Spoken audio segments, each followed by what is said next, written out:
Hey guys, it's Emma Vigling with TYT Politics. I'm actually here in LA right now, working out of the studio. It is around 100 degrees outside. Oh my lord. So, my winter clothes that I brought from, or my fall clothes I brought from New York aren't really doing me any favors right now. I feel like I'm sitting in a sauna when I'm just sitting at a table. Okay.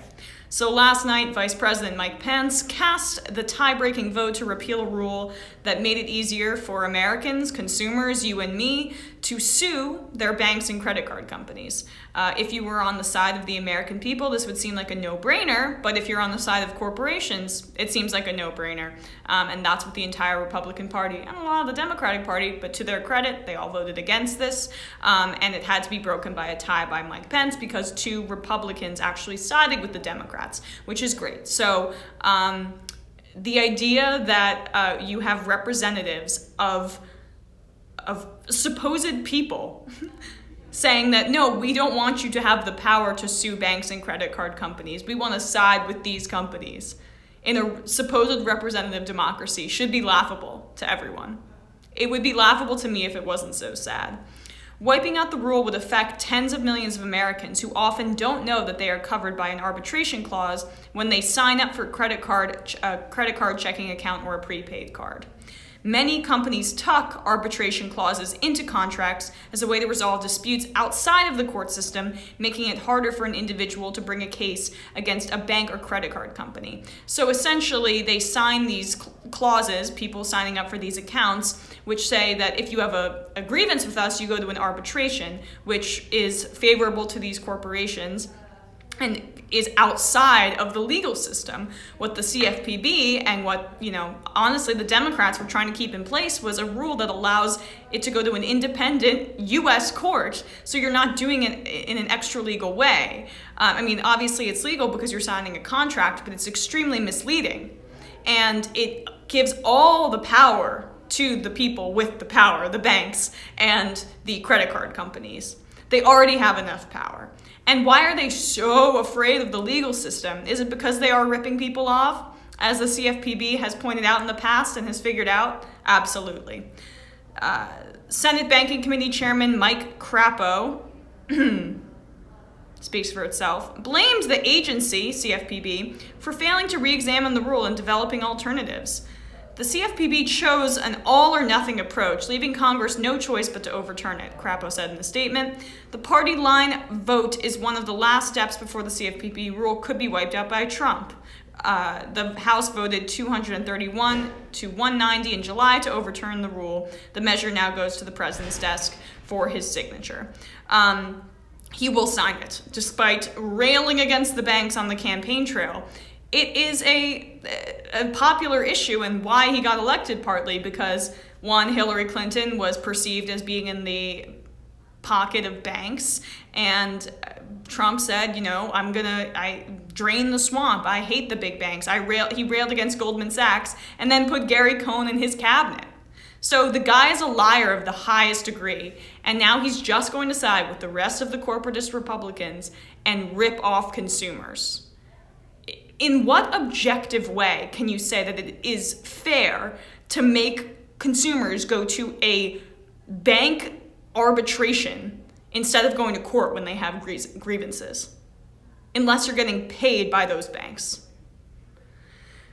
But the Democrats are so bad at messaging that, hey, I doubt that this will even come up in the 2018 campaign trail. This should be hammered home. Unfortunately, the Senate leadership, especially, I would say, Chuck Schumer, is also friendly to these banks. But to his credit, he held the caucus together in the Senate, and they said, no mas, we're not going to have this. But unfortunately, because the Democrats play the good cop to the bad cop and get that Wall Street money as well, they don't have too much of a leg to stand on when it comes to morality in banks versus the American people.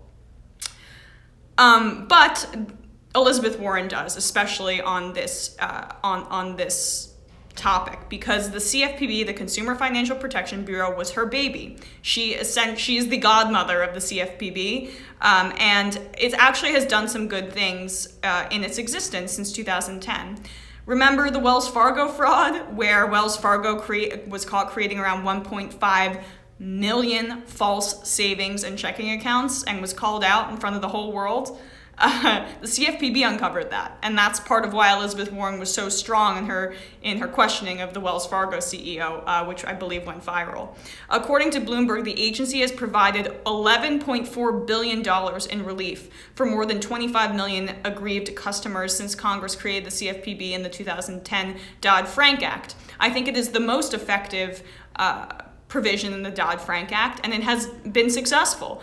Anything that makes a dent in the corporate greed and the Wall Street greed is great in my book, and the CFPB has done that. The CFPB has a large online complaint database that is accessible to both citizens and corporations. According to the Wall Street Journal, CFPB has handled more than 930,000 customer complaints on a range of financial services, from mortgages and bank accounts to payday loans and virtual currency. And in a country where the government largely works for corporations, this agency is doing a good job. And again, Elizabeth Warren first proposed the CFPB back in 2007 when she was at Harvard. She was a professor at Harvard. And then it became a reality in 2010. President Obama, because of politics and general spinelessness, did not appoint her to be the head of the CFPB, despite it being her creation. And I think that it makes it a little extra frustrating when she is so cozy to the establishment Democrats, because they were not so cozy to her. Again, Obama, I just think he didn't want the CFPB to have as many fangs as Elizabeth Warren did, and to have as sharp of teeth, I should say. And that's why he didn't appoint her to the head of the CFPB. And lo and behold, the Republicans are still fighting back as hard as they would have if she was the head of the CFPB. And they're dismantling it one by one. So speaking of Warren, she had this to say about the Republican vote last night. Tonight, Vice President Mike Pence and the Senate GOP gave a giant wet kiss to Wall Street. No wonder Americans think the system is rigged against them. It is. If the Senate GOP reverses the CFPB's rule tonight, they won't be promoting a conservative agenda. They'll be promoting the bank's agenda. I would have to say that I completely agree, but because we have a bought Congress, as my colleague Dylan Ratigan once most famously said, the bank's agenda is the conservative agenda, and it's become synonymous. There are still some honest actors like Rand Paul, but for the most part, not so much.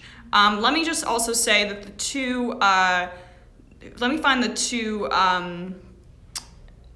Republican senators who voted against it, because I believe it was Lindsey Graham and it was someone else, and I just want to remember really quickly because I want to give them credit. John Kennedy of Louisiana. So Lindsey Graham of South Carolina and John Kennedy of Louisiana were the two Republicans that sided with the Democrats in opposition of repealing this rule. So credit to them, credit where credit is due. This is when I say, look what, I was never the person that said that putting Hillary Clinton in charge and electing her was the right thing to do for the country, because I didn't think it was, but I thought it was better than the alternative. They would have snuck some things in, but this is why Trump's populist rhetoric was a complete falsehood. He's going to sign this and put this through. He's going to be like the other Republicans and enrich themselves and crush the little guy. Unfortunately, the Democrats didn't provide a real alternative. A better alternative, but not a real one. And this is the result. This is going to get signed quickly, and it's going to hurt us all. That's really all I have to say. I just wanted to give you guys kind of the lowdown about what's happening, and I'll keep you updated on the story. Follow me on Twitter. I will, of course, tweet when President Trump signs this and sides with his Goldman Sachs buddies that he railed against during the primary. All right, guys, have a good day.